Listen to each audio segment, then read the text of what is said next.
All right, good morning, Doug. We're back. It's been a couple weeks since we last talked. We had Giant on last time, and a lot has happened, a lot to potentially comment on. I want to talk about Greenland and all of the associated imperialist policies that seem to be in the zeitgeist now. LA fires, inauguration's happening on Monday, so I'd like to get your comment on that. But first, I would like to talk about RedNote, which is the original TikTok is the app. What they use actually in China. So there's a TikTok ban taking place. You know, it's passed the Congress. The efforts to get the court to stop it or delay it have failed. So it's scheduled to be turned off, essentially, for Americans at least, as of Sunday. And there's this meme going around now where these TikTok refugees have stumbled into RedNote, the alternative, and are shocked by what they found by the whole thing. Have you heard anything about this? Well, the first thing I've got to say is that I'm really shocked and disgusted that the so-called land of the free is banning uh, a form of free speech just because it's apparently owned by foreigners. I've been on TikTok a couple of times, and I found it quite entertaining. I guess TikTok adjusts itself to what it thinks you want, and it'll show you those things. Uh, even though I basically didn't like or dislike, I don't know, found out what I wanted. And I was entertained, but I didn't spend a lot of time on it because it was simply entertainment. And I actually felt like I had better things to do. But I didn't see anything wrong with it in the several encounters that I've had for 10 or 15 minutes apiece, I've got to admit. So I'm just shocked that our political bosses have decided to, first of all, destroy the property rights of these people that own it just because they happen to be Chinese, and they're getting away with it. And the peasants aren't in the streets with pitchforks and torches burning down the Capitol, which they actually should at this point. Aren't doing that, but I think it's one of these things people didn't really think it would really happen. And all of a sudden showing up where the deadline is here and people are that it will happen, but they are exploring the other possibilities. And I think that's creating some opening uncomfortable truths. Yeah, it is. One of them is that freedom of speech really doesn't exist in this country anymore. It really doesn't, nor do property rights, quite frankly. If the powers that be create enough hysteria about it, your property rights and your speech are dead ducks. But you have you showed me earlier uh, Videos of some of people's experience with the app, what they discover when they're there. Yeah, I've got a couple of them. Let me share those now. This is this is what people are realizing as they go and spend a little time on RedNote. Again, this is the Chinese app. Well, I gotta tell you something. We have been fed so much bullshit. You really need to go and sign up for RedNote. Just go and peruse the site. It's mind-blowing. The kindness, the generosity that the Chinese people are showing to the Americans who come on there, the way they're welcoming them. Yes, they're asking them to follow the guidelines of their app, which is standard practice. But when you start looking at what you see on RedNote versus what the governments have been handing us for propaganda and bullshit, my God, man, I spent a couple hours just going through the site, and really, it's worth the time for you to just sign up, go onto the site, and you don't even have to set up a full account to go and look. But like the amount of money that they have to spend on groceries, for example, is peanuts compared to what we pay here in Canada, and I'm sure the same in the US. It's like night and day. Their world there is so much better than the way they portray it. They're not a repressed people. They're intelligent. They're not what they try and tell us, that they are evil. China, China, China, as Trump would say. Go have a look. Seriously, you're going to get a rude awakening about the truth and the propaganda that we've been hand-fed for years, that China's our enemy. They're not our enemy. Our enemy are the people who sit in those fancy chairs in Congress and Senates and politicians. The rich, the Mark Zuckerbergs of the world, the people who hand us BS. I have to say that I got an education in the last 24 hours, just going through that site, watching various videos. Now, it's not TikTok. It's more of it's slightly different than TikTok, but it's good. And it's unbelievable to see how many people will welcome you. Go have a look. Take care, my friends. God bless. And let's put an end to the government's nonsense, both Canada, US, and around the world. China is not an evil place. China is not a place where they repress their citizens. I mean, yeah, there's things they can't do and things they can't say. But they live a healthy and prosperous life there. It's different. Go see for yourself. Give me your feedback when you're done. I'm curious. So that's one, Doug. And then, I'll play the next one in a second. That's shorter. This guy goes into grocery prices, just to give you some comparison. And I mean, I've seen dozens and dozens of these videos where people commenting on their reaction to it. And the biggest thing is that people realize that they've been lied to in one form or another, or that the idea that America is the free place. I mean, there's this one where this girl is commenting. He said she's engaging with Chinese people there, and she's like, "So what are the big stereotypes of Americans that you hear?" And she said, "Oh, I'm expecting them to say Americans are fat." And she said, "No. The biggest stereotype is that," she said, they told her that you think you're free, but you're not. Like, you live under an oligarchy. You live in a corporate world, really, and you're property. You think that you're free, but you're not. And she said, and also that Americans are fat. Those were the two stereotypes. Mm. Well, one thing that popped out at me when the first guy was speaking was that there were only, 1,700 views, at least as of the timestamp that you showed, which is not a lot. He sounds, well, who knows today when you watch anything, whether it's an AI creation or a professional propagandist or what have you. But he's absolutely correct, because the propaganda which comes across and insinuates itself to us,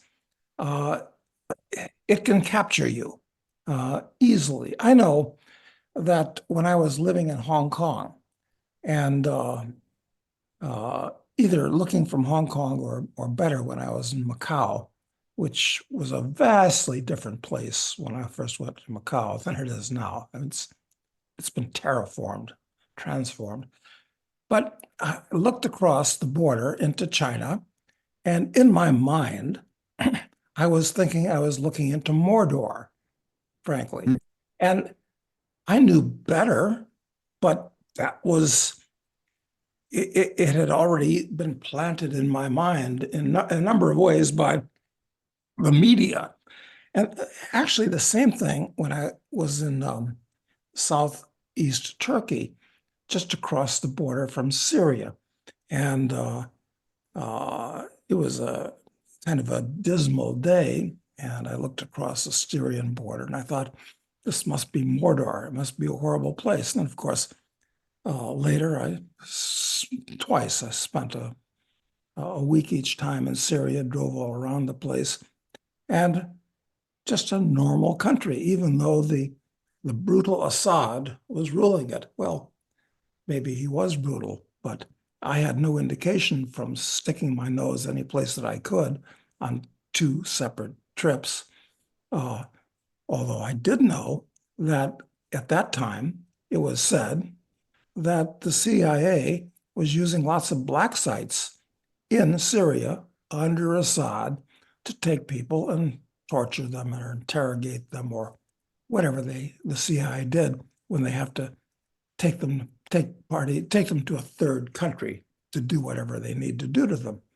So what we think we know is basically bullshit. It's like what Mark Twain said. It's not what people don't know that's the problem. It's what they think they know that just ain't so.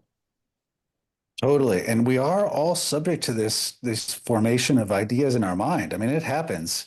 And I know I had this real negative view of China that I felt like raised with, and I think a lot of people, maybe more Cold War era, probably felt this thing against the Soviets, and maybe that transferred to the Russians. But I had this against China too, and it's been the last 5 years has been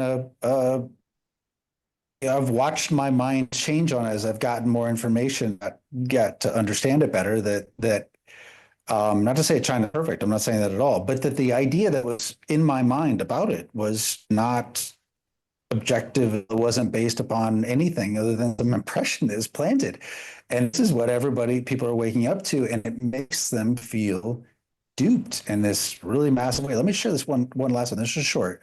He's talking about grocery prices. This is a common thing because grocery prices have gotten so expensive in the United States. Food gotten so expensive that people are seeing what they call the grocery hauls, basically what people pick up from the grocery store, and talking about how incredibly inexpensive it is. And here's this guy just with one example. Hey, US government, you have some explaining to do. So I downloaded the little red book and I made a new bestie. We were just talking about the differences and similarities between China and the US, and she ended up going to the market and sent me a picture of her local market. I picked what was familiar to me and what I knew, and that was corn on the cob. I seen that 1 kilogram, which I found out was 2.2 pounds, was 6.90 yen. So I went on Google because it's free, right? And I looked up to see what would that be in US dollars. 94 cents. 94 cents. What would it be here in America, you might ask? When you do the math, $7. Is this what they don't want us to know?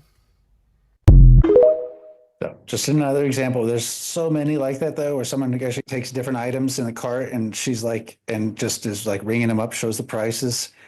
And these things really are between, 15 to 20% of the price of what they are in the US. It actually is that fact is startling to people who are having trouble making ends meet today.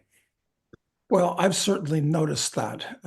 Whenever I'm in the Orient, and I lived in Thailand for a while, I lived in Hong Kong for quite a while, and the differences in price are really shocking, and I can't put my finger on exactly why that might be, especially in Hong Kong, where the real estate is more expensive than it is in Manhattan, most places, quite frankly. So what are the reasons for that?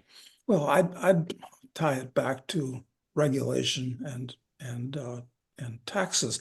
But the thing is that even today, people refer to China as Red China or Communist China. Well, it's true that the Communist Party controls China, no question. But the Communist Party is not communist by any means. I mean, they have a stock market. I think it's easier to start a new business in China than it is in most places, absolutely in Europe, even in the US.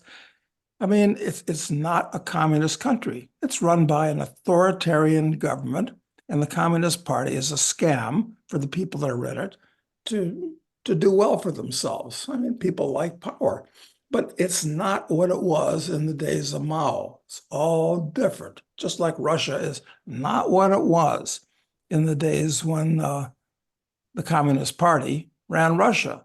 There are more communists in American universities than there are in Russia today, quite frankly. I think that's an accurate statement.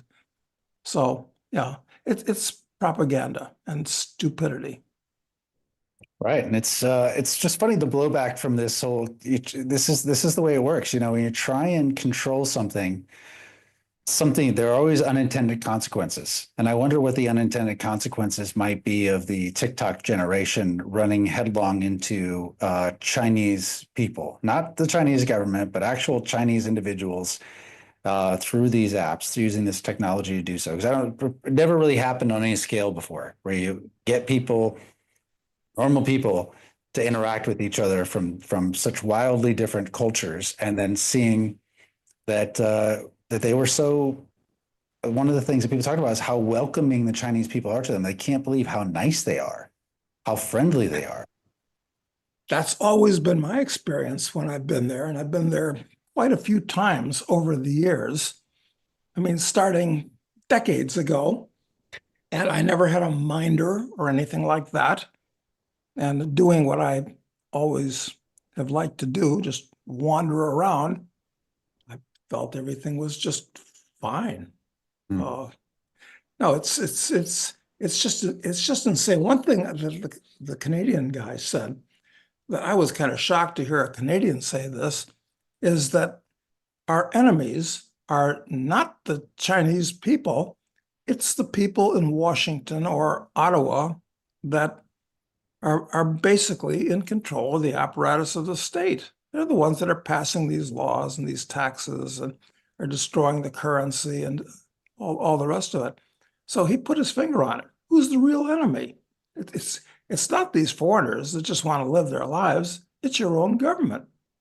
That's right. And I was doing some research for the book that we're working on, just trying to show basically the growth of in China. I was trying to use that as a comparison because it's a culture that really saves a lot, and so that has positive implications over time. And I was looking at from 1990, what economists use this the purchasing parity, right? They use Purchasing power parity, it would be probably. Yeah, so they use that to essentially try and measure the standard of living. Like how much power do you have to acquire the goods and services in your local economy? So it's a good measure, right, of standard of living. And since 1990, the PPP in China is up 13.5 times. It's 13 and a half times greater than it was in 1990. In the same period in the US, it has gone up 1.68 times. So the standard of living of Chinese between basically when I graduated high school and today is 13 times better than. I mean, that's like a shocking, like been teleported into the future kind of life-changing standard of living increase. Yeah, this will shock most Westerners, but China is actually a freer economy from day to day than it is in the West. And it is true that you have to be careful what you say, but that is just because the Communist Party, which is a scam for the people that are in it, want to maintain themselves in power. But as long as they stay in power, if you just act commercially and don't get involved in politics, I don't approve of any of that, incidentally, but the economy itself is very liberal from an economic point of view. It's actually from day to day, as long as you don't talk about politics, it's freer than it is in the West. It's actually rather shocking that I have to say that, but I think it's factual. I think it's true. And the results of that are a 13.5 multiple in the standard of living of people when they're allowed to go about their lives, improving their lives, and have the basis of good virtues like saving aggressively for the future. So Now, the prosperity we would have had in the West, we should have been expanding at the rate that China is, because we had all the advantages that China didn't have since it's been expanding. So it's you've got to realize that your enemy is your own government, not some foreign government. That foreign government's the enemy of those people, not us. Well, speaking of enemy governments, I think a lot of people have realized in fires that have happened there that the government is incompetent, very least, but maybe complicit in really the destruction of people's lives. What's your take on the LA fires? Well, look, it almost always comes back to the intervention of the state in society.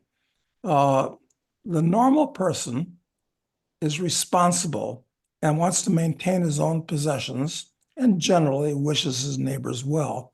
The problem is when the state comes in and appoints itself as your mother and father. Don't worry about it. We'll take care of everything. So instead of, if it seems like there are fires in the area, uh, instead of using your garden hose to wet your house down and wet the plants down around your house, you immediately evacuate because you're sure that the fire department is going to kiss everything and make it better. Well, that's pretty stupid. It's where you're psychologically disarmed. Well, it's the same thing with gun control, of course. You can't defend yourself. You have to wait for a cop to come and defend you. So it's the same thing.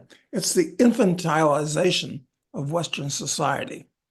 So I think, sad to say, too bad for the people in LA, although most of them were rich people and almost all of them were Democrat liberals, so forth. So that reduces the amount of sympathy. They're kind of getting what they deserve, but yeah, actions have consequences. The, Look, they voted for this, this fat black bull dyke to be their fire chief, and all of her subalterns are DEI appointees. I mean, these people are hostile to your interests. How did they get in office? And that horrible person who's the mayor of LA, well, she was voted into office. I presume it was done more or less honestly. I mean, so what's she doing there? These people are kind of getting what they deserve. I feel bad for the people that aren't getting what they deserve, but most of them are. Sorry. But we'll all have to pay for it because you know what's going to happen. Insurance companies that were insuring these houses, they're all going to go bankrupt and they will be bailed out by the US government. And various US government agencies will shower money on these people because they're rich and powerful, unlike the plebs that live in North Carolina that experienced, in relative terms, comparable disaster. Yeah. yeah, but I do think some of those people getting what they deserve are waking up to the mistakes that they have contributed to. Have started to see like it's crazy. The reservoir they could have put fire or water in the fire hydrants. I mean, they're seeing those errors and they're seeing the effect of the consequences of their decisions. And that's the kind of thing that cause people to wake up. Well, we can hope.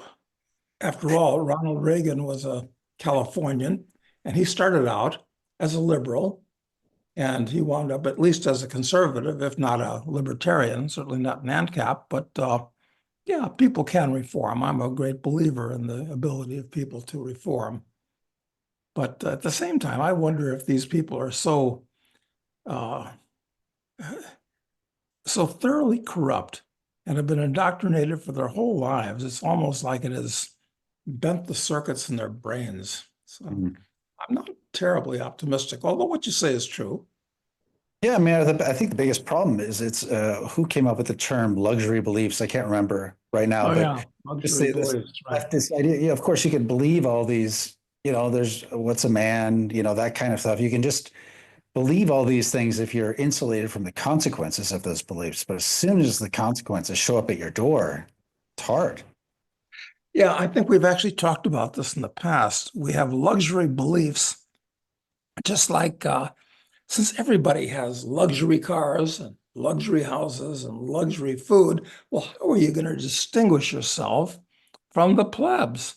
Oh, I know. Luxury beliefs. That's taking the next step. Exactly. And those luxury beliefs cause the greatest fire in American history that like makes the Great Chicago Fire of what was that 73 or something like that. Yeah, I think it was about 1870 something, wasn't it? The Chicago Yeah. Fire. It makes that look like nothing. I mean, it's so much bigger than that. And the scale, the number of structures burned down. I mean, it's huge. It's unbelievable, really. How are they going to reconstruct all of these $1 million houses? Well, Many of them are multi-million-dollar houses. So the insurance that the people had on them is entirely inadequate. The insurance companies themselves, many of them will probably go bankrupt. I mean, this could it be the straw that broke the camel's back of the over-leveraged American economy? Maybe. Anything's possible. Could be, the thing is that apparently because California didn't allow the insurance companies to raise their rates for fire, that a lot of people had their policies canceled within the last several months. So a lot of them didn't have insurance. A lot of others were using the insurer of last resort, which is the state of California, which only had some hundreds of millions of dollars in capital on hand anyway, which isn't nearly enough to cover the damage. It's so that bankrupts it and basically spreads that liability to all Californians for that. So yeah, it's I think the insurance companies probably won't see the worst of it because they abandoned it, but California is gonna have to have a bailout in order to make it work, I think.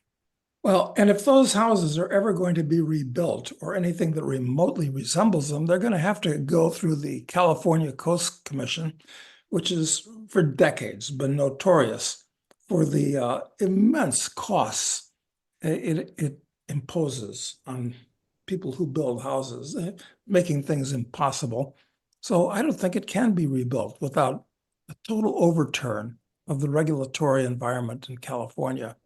Will it happen or not? I don't know. A lot of these people think, hey, there shouldn't be any houses along the coast. That's our coast. It shouldn't belong to people like Charlie Sheen or whoever it is.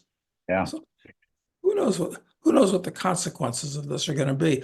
I don't know. Have there actually been any consequences of the fire that occurred in Hawaii? Well, I mean, people argue that it was a land grab. People have made the same argument about this, developers coming in trying to buy land, and but I don't know what's actually occurred in Maui. Actually, it's really hard to get. There's no follow-up reporting that I've seen. I've been looking for it, but I haven't done a super diligent research on it. But yeah, so I don't really know. But the same allegations are being made here. Gavin Newsom came out and said, that speculators were attempting to come in from the outside to scoop up the land at some discounted value, and that he was trying to put a stop to that. At the same time, you imagine if you're in one of these neighborhoods, Palisades, for instance, and it's your family neighborhood. Some of these places are middle class oriented, and so kids are going to school there. The whole neighborhood's burnt down. Do you really want to even try and rebuild? I mean, by the time you get a house built there, if your kids are 5, they're going to be 10. They're going to be in a different school system, like a life totally built somewhere else between now and then. Yeah, and I'm not talking about the ultra wealthy, but just normal middle class people that perhaps bought a house in the 50s or 60s or 70s when they're actually reasonable and affordable in prices relative to everything else. They've appreciated immensely. Well, those capital gains have all gone up in smoke. They're not going to get them back for all kinds of reasons, not least of which is the insurance isn't adequate, but the values are no longer there. Forget about that if the house was actually rebuilt. So what are these people going to do? Where are they going to live? What are they? Well, this happens whenever we have but on the other hand, you think about World War II, where Japan was firebombed flat. I mean, Tokyo was turned into a cinder.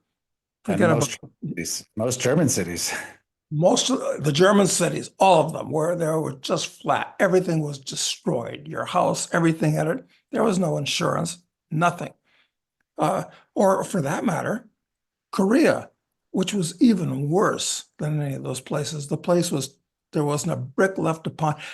But these places have recovered marvelously. So I guess it can happen. It's possible. It can happen, but for the people trapped in the middle of that, it's going to be rough. It's a nightmare. It really is. I mean, if I was a person with a normal job, and not much else in my house, and that burned down. I'm asking myself, what would I do? I gotta say, I'd get the hell out of California. And I think a lot of people are going to do that. They've experienced frustration with the regulations, the increasing taxes, and the thing that kept them there was probably their home, and their life there. And now that went up in smoke. And and their job, which may have also gone up in smoke, or even if they have a job someplace, well, where are they going to live? And when they go back to their job, they don't have a house anymore. They don't have any clothes anymore. Yeah, it's crazy. It's a crazy situation. And when these great fires occurred in American history, the San Francisco fire, you got the Chicago fire, there were a whole bunch of fires, in the late 1870s in major cities. And the city came out of it better off, but totally reimagined. Something totally different came in its place. And I assume that what was there will we'll never see that again. It will be something else that emerges from it all. Yeah. Well, they say change is good. And after something new replaces what was, what was that great phrase that Kamala used? Unburdened by things that were, or something like that. I thought it Yeah, was, it was the future being unburdened by the past. I yeah, can't something remember. like that. It was kind of it was a kind of bizarre but clever made up phrase. I'll have to dig back into it. But so after whatever replaces that which was, is itself replaced in 50 or 100 years. I mean, who knows what it's going to be like? Anyway, Yeah, I think we're gonna get smart cities out of it, though. I think we're gonna get, and it's gonna be higher dense housing, and it's just gonna be totally different than it was. you got to keep these plebs under control. And a good way to do it is to make it righteous and also impossible, practically, for them to go more than 15 minutes, preferably 15 minutes walking time from whatever cubicle you give them. Exactly. And yeah, and to make it unnecessary to go anywhere, okay, we'll give you a cubicle to live in and 3 huts and a cot. How about that? And free YouTube and internet. Exactly. You'll own nothing, but you will be happy. Don't worry. You'll be happy, right? Yeah, But you're not going to have TikTok on your internet, so forget about that. But don't worry, we'll have something. We'll have something better for you. exactly. What do you think of all this talk about Greenland and the Gulf of America? These ideas are very interesting. I did an article on internationalman.com where I kind of explored these things in detail a couple of days ago, and I listen. I'm very ambivalent. Let's say I'm just ambivalent about Trump. But one of the things that scares me about him is that he's potentially, I mean, I love his quirky sense of humor. And it's almost like he's trolling people, and this is a joke. Yeah. What he's trying to do. I like that. It's funny, but it's dangerous. And with Panama, for instance, people don't realize that Panama is a totally artificial country that was created by the U.S. in 1903. It used to be part of Colombia. But we wanted a canal there. Great, canal worked out fine. And I'll give you the numbers because the numbers are phrased in dollars, which are completely meaningless abstractions. It's better that they were phrased in ounces of gold because the dollar was directly redeemable by its issuer for a fixed number of. The dollar was just a name for an ounce of gold, or 5/500ths of an ounce of gold, I should say. And so anyway, we bought, let me see if I can remember the numbers. We bought Panama, the Canal Zone area from Panama for $10 million, which at the time would have been 500,000 ounces of gold. Okay, That's what we paid for it. And since the French companies had a franchise on it and had done a lot of work unsuccessfully trying to build a canal, I think that we bought that for another 2 million ounces of gold. And then to build the canal itself over the next 10 years. And those were reasonable prices because it was just a fever-infested swamp. This is actually where yellow fever was cured. That was killing everybody back then on the canal. So I think it cost us another 10 million ounces of gold, something on that order. So, and then Panama came into existence.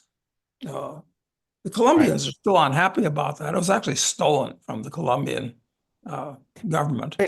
We ran a color revolution that demanded, independent country, right? I mean, that's what we did there. Exactly. It was easier and cheaper than dealing with the Colombian government. That was probably our first color revolution, about contemporaneous with stealing the Spanish Empire from the Spaniards, the Philippines and Puerto Rico. And what else did we take away from them? Guam. I think that was another fruit of war from the Spanish. And we had Cuba for a while, but they were released and let go immediately. And we're still stuck with Puerto Rico, which has been a net drain. So, and that kind of leads us to Greenland, because Trump, I mean, this is a sign of a degraded, collapsing empire, that as things are falling apart, it tries to expand, kind of like a star going supernova. As its fuel exhausts, it collapses before it explodes. So Greenland, good thing to have. But wait a minute, we don't own Greenland, and neither does Denmark. It's owned by basically the natives that live there, of whom there are about 47,000. About 10% of the population are Danes, and the other 10% are native Indians. And did a little bit of looking into this, and it turns out that 100% of the land area of Greenland, including if you have a house and you build a house, you don't own the land. You own your house. You can buy and sell your house. That's tradable asset. But the land is owned in condominium by the tribal units. So, okay, so the U.S. takes it over. All right, now what are you going to do? You're going to steal it from the 40-some thousand natives? Well, listen, that's nothing new.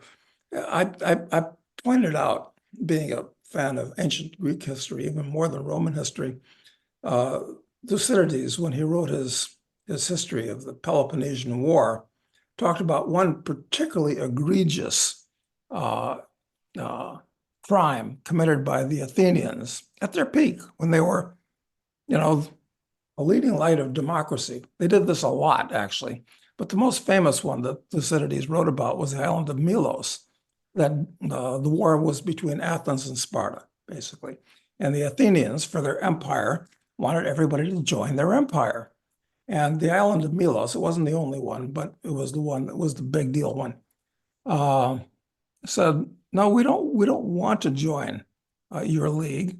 We're neutral. Just leave us alone. We'll trade with you. We'll trade with the Spartans. We'll do what we want. Thank you. Please go away. And so the Athenians invaded the place, burned it down, killed all the men, enslaved all the women and the children, and then repopulated the island with Athenian colonists. And what Thucydides had to say about this is kind of a famous line. He said, the powerful do what they wish, and the weak absorb what they must. Wow. Or words said. That was what the Athenians said when asked for a justification of why you did it. They were just explaining realpolitik. That's the way the world works. Sorry, like it or lump it. And now you got to lump it. The notions of laws, whether they be domestic or international, are just there for us, really. Yeah. We got the power, we got the guns, we got the money. So basically, fuck you. Yeah. Now, it did not work out well in the end for the Athenians, and it ain't going to work out well for the Americans who are doing the same thing now in much worse condition than the Athenians were before they collapsed. Anyway, What's the motivation behind Greenland, do you think? What's the motivation? I mean, I hear lots of, well, security, yeah, rules, you hear. well, listen, it's all ice covered. Okay, people say, well, wait a minute. People called Alaska Seward's icebox when we bought it from the Russians, and that was a great buy. I don't know what we paid the Russians at that time. We paid them, am I correct? $6 million. So divide that by 20, and we get the number of ounces of gold, so we can bring it up in current dollars. Yeah, I guess it turned out that was a good acquisition. So I guess if you forget about the morality I guess you're just changing the government. But then what are we going to do with it if we change the government? What are you going to do with those natives that actually own it? Well, Thucydides was right, but they say that there's a lot of rare earth minerals in mineable quantities. Rare earth minerals are not rare, they're everywhere. They're just in such dilute quantities that it's uneconomic to mine them almost everywhere, except in China, incidentally, and Burma, where Chinese get a lot of their ore. And apparently Greenland's got a lot of this stuff. So, okay, that's a plus. All right. But, and I guess the offshore of Greenland, you'd own that too. So, yeah, I guess if you can get it cheap enough, I mean, why not take it? It's not going to be like Puerto Rico, which has been a huge net drain from day one. I mean, it's been like an albatross hanging around America's neck since we stole it from the Spaniards. So Yeah, I mean, if it's only less than 50,000 people, I mean, that's less than half of the homeless population of California, right? yeah, exactly. It's not a big deal. So I guess if the U.S. wants it, it can take it, and toss a couple bones to the Danish king so that he feels like it's he got something for it. It can't do anything about it, frankly. That's true. So What do you think about, what about the Gulf of America, changing the name of Gulf of Mexico to Gulf of America? What's that about? it is so arrogant. I mean, it's always been called the Jesus. I mean, this is just amazing. Changing the name. You know what it is? This is the kind of stuff that third world countries do. I'll give you an example. Burma changed its name to Myanmar. Changed the name of Rangoon to Yangon. This is what Zaire did after Mobutu took it over. It used to be called the Congo. Then he changed it to Zaire. And then they changed it back to the Congo. Changing the names of things, it's like you're trying to change the reality of things. But how's the reality of the Gulf of Mexico going to change? Because now you call it the Gulf of America. And this is actually insulting, and it's stupid. It's childish, actually. It seems to play well with the MAGA people. They seem to love it. I like the idea. Well, yeah, I understand. They feel like righteously, they feel like they've been beaten down. They've been made to feel like they're second-class citizens, and now they're coming up and saying, "We'll show you who we are. We're America." Yeah, but how does like that movie that movie that the South Park guys did. America, fuck yeah. Yeah, America, fuck yeah, right, exactly. All right, this is all theater. I guess it's kind of fun. I mean, it's kind of amusing, but It is. but it's embarrassing. This is not what you call a serious country. A real country does. It doesn't have to do this stuff. Yeah, it's weird. It plays well with the audience, but It does. Oh, and then inviting Canada to be the 51st state. Forget about the fact they got 10 provinces, which are really state equivalents. The whole country becomes a state. It's it really is kind of funny. It's a great way of insulting them. But this is very interesting because it would actually be a good thing for Canada. Why do I say that? I mean, apart from the stupidity of the whole thing, it would actually, because most people are unaware of the fact that the average per capita GDP of Canada is only 2/3 that of the United States. And the reason for that is pretty obvious. It's that Canada is much more highly taxed, much more highly regulated than the US, and has a much weaker currency. All of these things add up. That's why Canada What does America get out of that idea? Yeah, no, we learn absolutely nothing. So it would actually do the average Canadian, it would be a favor to the average Canadian to, but on the other hand, Canada is by and large much more left-wing, the average Canadian is, than the average American. So if it was somehow melded into the US would become even more left-wing, and the Democrats, I think, would be cemented into it ain't going to happen. And I think the answer for Canada is to break up into its provinces. Like Quebec shouldn't be part of Canada, for Christ's sake. It's a francophone country that was conquered by the English a long time ago. And there's always been a big Quebecois independence movement. It's never gone anywhere, but it's a net drain to Canada. Ottawa's shipping lots of money to them every year. It's crazy. Alberta should break off from the rest of Canada because, I mean, it's like the cornucopia for the rest of Canada with agriculturally and oil and minerals, just everything. And it's, generally speaking, the most free market oriented of all the provinces. They should become independent. What the hell do they need to hang out with these crazy socialists in the East for? So yeah, it should break up. And and the other thing I'd mention about is Newfoundland. There's all these jokes in Canada about how stupid Newfies are. I mean, it's like we used to tell Polish jokes in the US, though you're not allowed to do that anymore. And before that, it was Irish jokes. But they still tell Newfie jokes in Canada. And I don't think most people realize that Newfoundland was an independent place. It wasn't part of Canada before 1949, at which point it became part of Canada in 1949. Maybe that was the origin of the Newfie jokes. How stupid are these Newfies that they wanted to jump on board a sinking ship called Canada?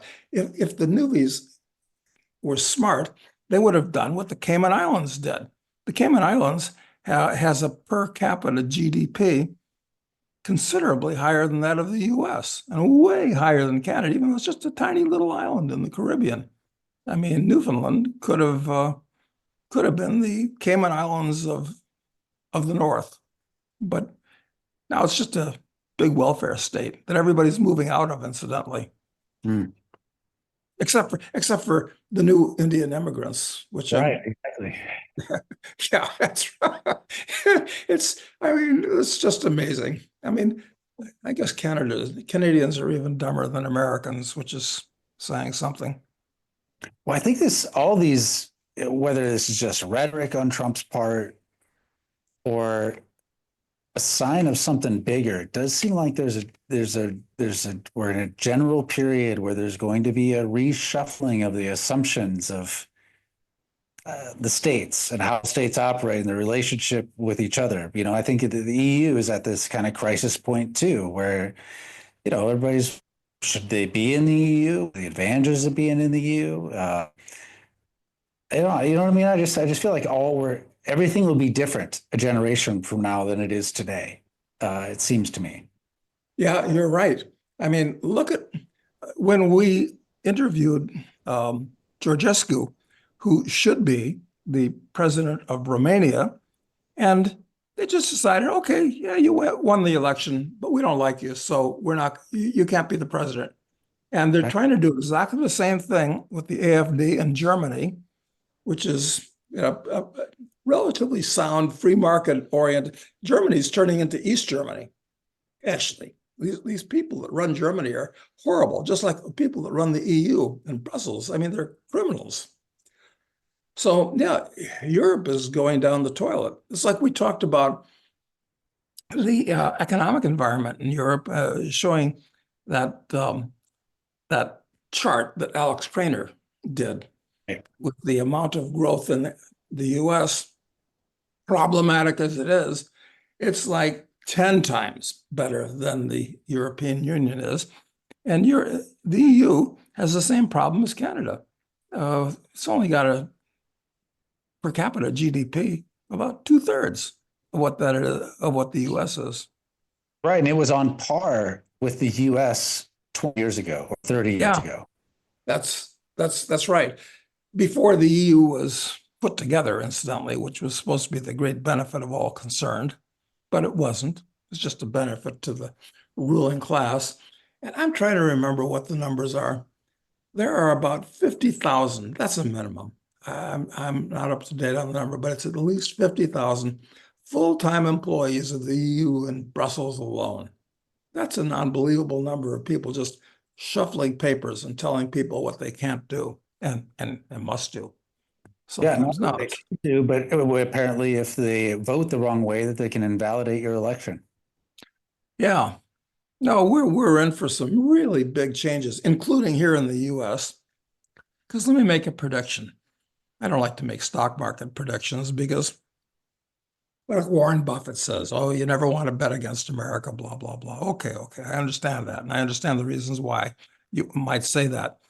But the stock market, by all historical parameters, is more overpriced than it's ever been. More than it was back in 1966 or 68 or 2000. It's more overpriced. And so is the bond market, although it's come down a little bit in the last couple of years. And the real estate market. So all we need is a financial meltdown because of the gigantic amount of debt, which is a very unstable foundation. Some people owe it to some others. Somebody can't pay it. It's a daisy chain. So we have a financial meltdown in the US that could easily turn into an economic meltdown, and then things spin out of control. So this is not going to be a mellow year that that Trump is going to have to deal with. And I'm afraid he's going to turn into a megalomaniac. Amused as I am by all this stuff, it's dangerous having somebody who really, gets the bit in his teeth. Well, on the other hand, maybe he'll put a bunch of leftists in jail. You got to take the good with the bad, I guess. Speaking of which, so Monday's the day. A lot of people didn't expect him to win the election because of there'd be cheating.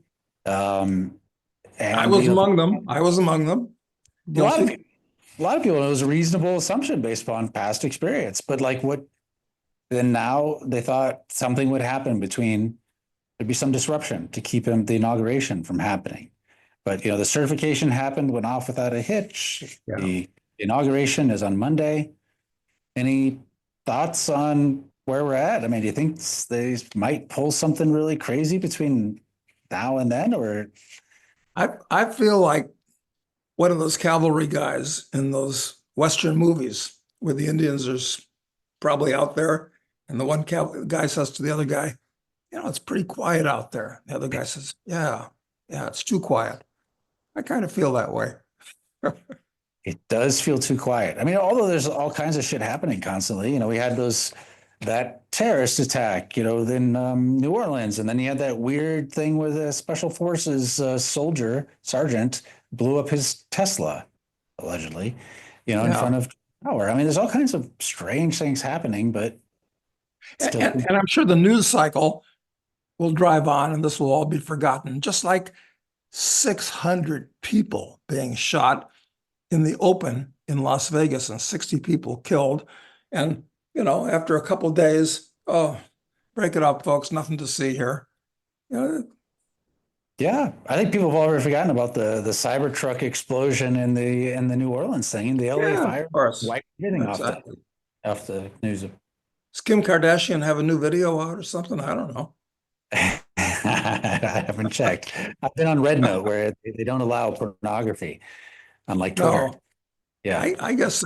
Listen, I guess there's a substantial proportion of the population that actually follows her, or people like her, most of whose name I wouldn't even recognize. And they're probably even more popular than she is or was. I don't know. Yeah, I've never really been that connected with pop culture. And certainly the older I get, the worse that connection becomes. Yeah. Yeah, it's really stupid. But like Albert Einstein said, after hydrogen, the most common thing in the universe is stupidity. If we had any doubts in past years, I think it becomes more obvious over time. Oh, it's really kind of amusing to watch. I'm just glad to be watching it from a fairly safe and very pleasant perch down here in the Southern Hemisphere. Now, what would be safer than here, Doug? Honestly, this is like one of the safest places I've ever been. You say fairly safe. I don't know. Yeah, where would be safer than Uruguay or, for that matter, Argentina at this point? Where would be? Hmm. Where would be? Huh. Where would be? What's a better place to go? Safe from what, I guess? You have to lower you have to focus your dangers a little bit to really even judge different Yeah, areas. you do. And the thing is, if you want someplace that's safer, maybe you got to go to someplace that's kind of more primitive and backward. And that's often inconvenient. And frankly, I don't like to be inconvenienced. So when you balance convenience with safety, I think it comes down to Argentina and Uruguay. Yeah, but Uruguay's better for crime than Argentina Yeah. is.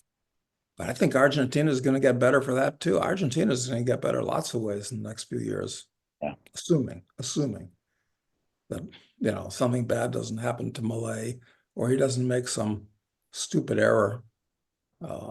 Yeah. So Yeah. finally, I kind of feel good about owning a lot of Argentine real estate. Maybe I'll actually get my money back. That's possible.